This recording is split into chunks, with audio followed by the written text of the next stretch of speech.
Oh, whoops. Okay, so I have my cat and my penalty and my notebooks. So let's do this thing. Oh, Jesus fucking Christ. Oh, that's good though. Oh, penalty, notebooks, language.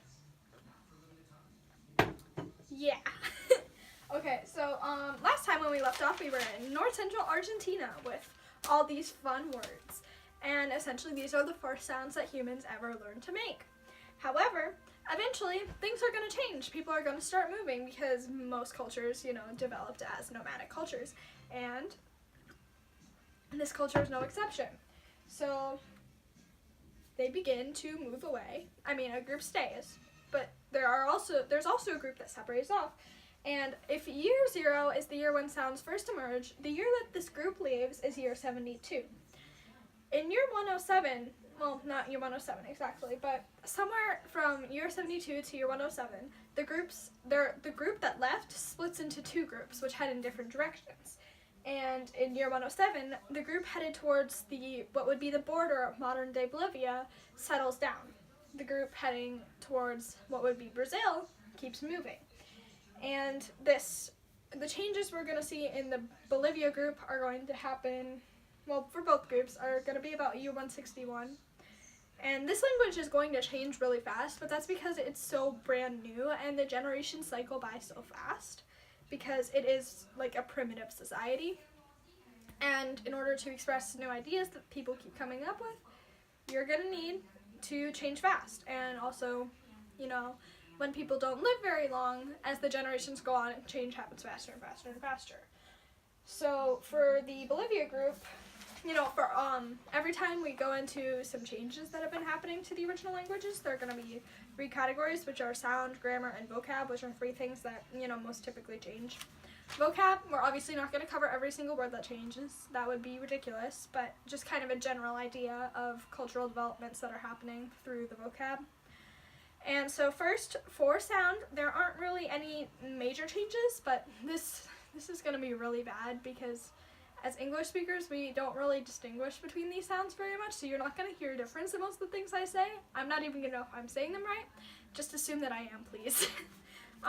There are 2 dental fricatives that are th and the. So basically, these sounds are going to merge, and the is going to be replaced with th. And so basically, that's going to cause a problem because this language does distinguish between these sounds, and whether you use thaw or thaw makes a big difference, and in some cases, it changes the meaning of the word to its literal opposite. Like one example of this is shuth.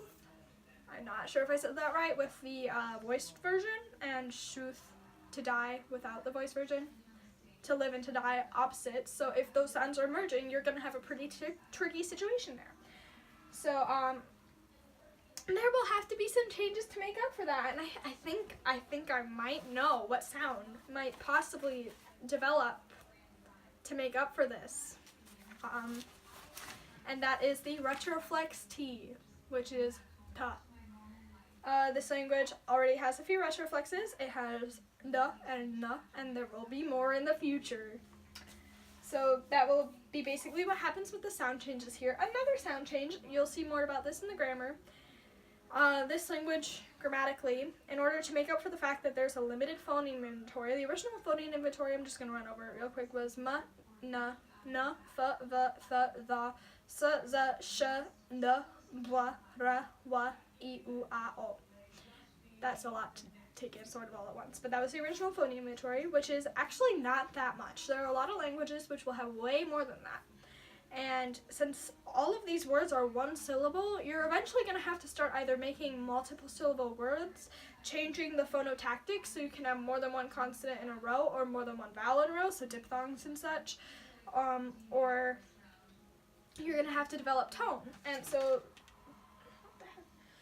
the direction that this language takes is going to make multiple syllable words.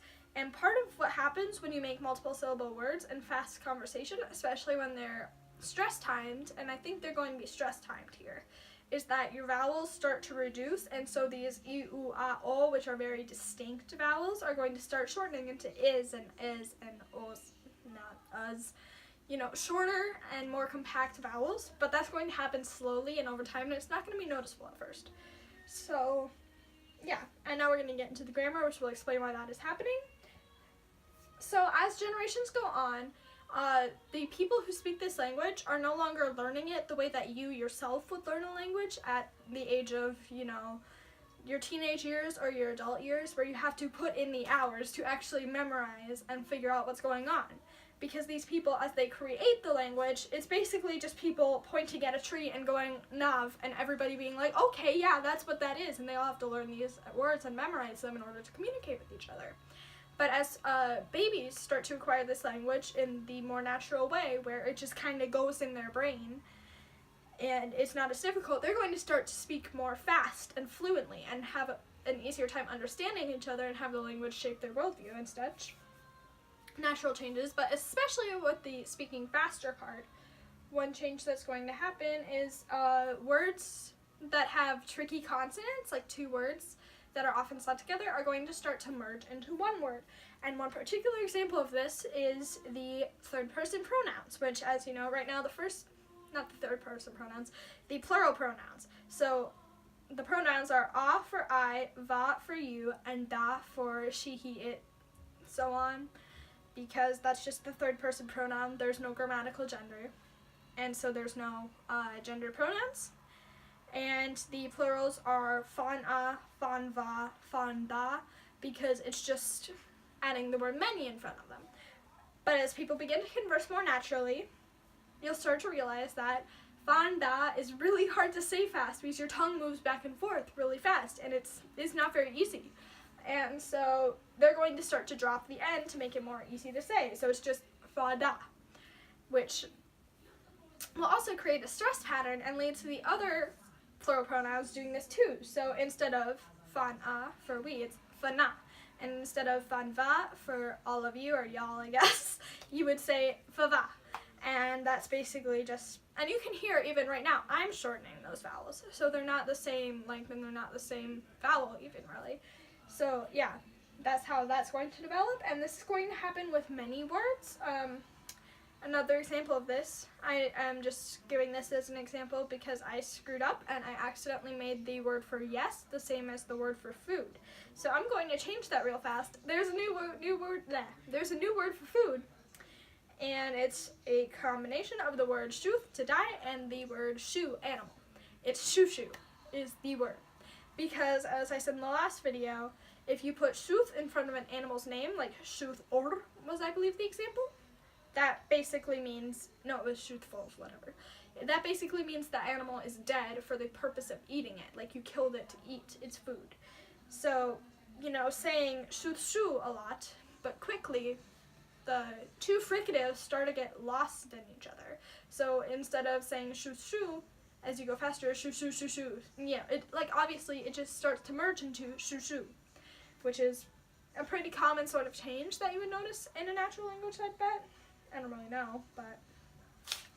And then, the most important example of this is sort of part of the vocab section, is the words wathoth and mothoth, which are basically good fire, bad fire. Because this culture, instead of keeping moving, they settle down, and the village they build has houses in a circle, and in the middle there's a bonfire where every night they meet to cook their food and just chat and such, even though they don't have very much complex topics that they can chat about because their language is so primitive. And so basically they start to develop the concept of a bad fire is a thing that will burn down your houses and ruin your village. But since we connect around this fire, we value this fire, it is a good fire, which in English... Is there something here?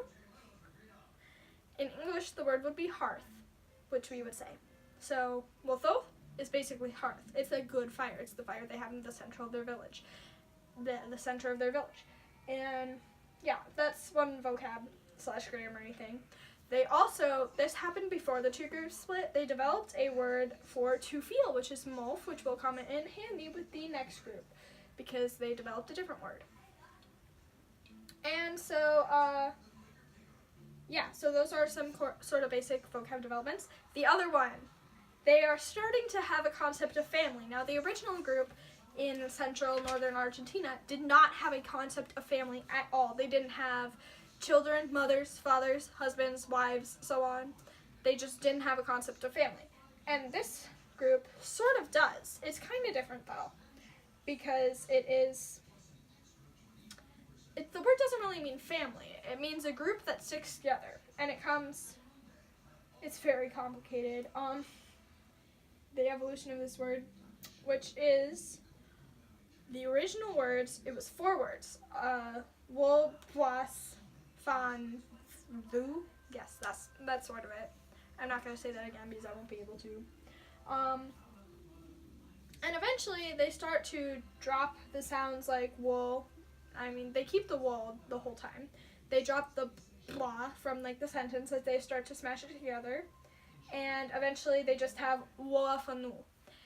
But the wool and the ah merge together sort of, so it's just woafanu, which means essentially family, or really just group of people together that are good.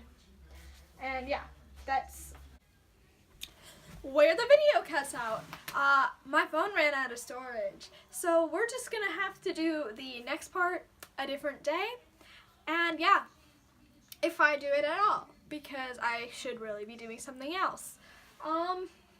Yeah, leave in the comments what you want me to do. I could practice my flute, I could read this dumb thought of a book, I could learn the stupid language, I could actually do my homework, I could write all the things I said I'm gonna write, I could compose, just anything really that is productive. So please help me get on the right track. Thanks for watching, 3 subscribers.